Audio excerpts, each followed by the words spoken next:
नमस्कार, ये है सनातनी आवाज़ और मैं हूँ आपके साथ तनु शर्मा।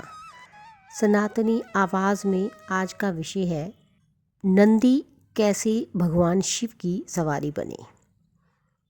हिंदू धर्म में सभी देवताओं के अपने अपने वाहन होते हैं। जैसे भगवान विष्णु का वाहन गरुड़ है, माँ लक्ष्मी का वाहन उल्लू होता है, भगवान गणेश का वाहन मूषक होता है। उसी तरह भगवान शिव की सवारी नंदी है।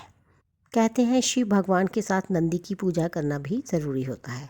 भगवान शंकर नंदी के माध्यम से ही भक्तों की पुकार सुनते हैं। एक पौराणिक कथा के अनुसार ब्रह्मचारी व्रत का पालन कर रहे ऋषि शिलाद को भय होने लगा कि उनकी मृत्यु के बाद उनका वंश समाप्त हो जाएगा। इस भय के चलते उन्होंने पुत्र प्राप्ति के लिए कठोर तपस्या शुरू की। तपस्या से प्रसन्न होकर भगवान शिव ने शिलाद ऋषि को दर्शन दिए और वर मांगने को कहा। तब शिलाद ऋषि ने शिव से कहा कि उसे ऐसा पुत्र चाहिए जिसे मृत्यु ना छू सके और उस पर आपकी कृपा बनी रहे। भगवान शिव ने उन्हें आशीर्वाद देते हुए कहा कि उन्हें ऐसे ही पुत्र की प्राप्ति होगी। अगले दिन ऋषि शिलाद एक खेत से गुजर रहे थे। उन्होंने देखा कि खेत में एक नवजात बच्चा पड़ा है। बच्चा काफ़ी सुंदर और लुभावना था। उन्होंने सोचा कि इतने प्यारे बच्चे को कौन छोड़कर चला गया। तब शिवजी की आवाज़ आई कि शिलाद, यही तुम्हारा पुत्र है।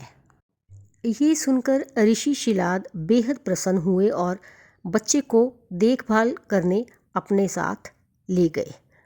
उस बच्चे का नाम उन्होंने नंदी रखा। एक बार ऋषि शिलाद के घर पर 2 सन्यासी पहुँचे। उनका खूब आदर सत्कार हुआ। इससे प्रसन्न होकर सन्यासियों ने ऋषि शिलाद को दीर्घ आयु का आशीर्वाद दे दिया, लेकिन नंदी के लिए उन्होंने एक शब्द भी नहीं बोला। तब शिलाद ऋषि ने उनसे पूछा कि उन्होंने नंदी को आशीर्वाद क्यों नहीं दिया। इस पर ऋषियों ने कहा कि नंदी अल्पायु है। ये सुनकर शिलाद ऋषि चिंतित हो गए। पिता की चिंता को नंदी ने जानकर पूछा, क्या बात है पिताजी? तब पिता ने कहा कि तुम्हारी अल्पायु के बारे में ऋषि कह गए हैं, इसीलिए मैं चिंतित हूँ। ये सुनकर नंदी हंसने लगा और कहने लगा कि आपने मुझे भगवान शिव की कृपा से पाया है, तो मेरी उम्र की रक्षा भी वही करेंगे। आप क्यों नाहक चिंता करते हैं? इतना कहते ही नंदी भुवन नदी के किनारे शिव की तपस्या करने के लिए चले गए। कठोर तप के बाद शिवजी प्रकट हुए और कहा, वरदान मांगो वत्स।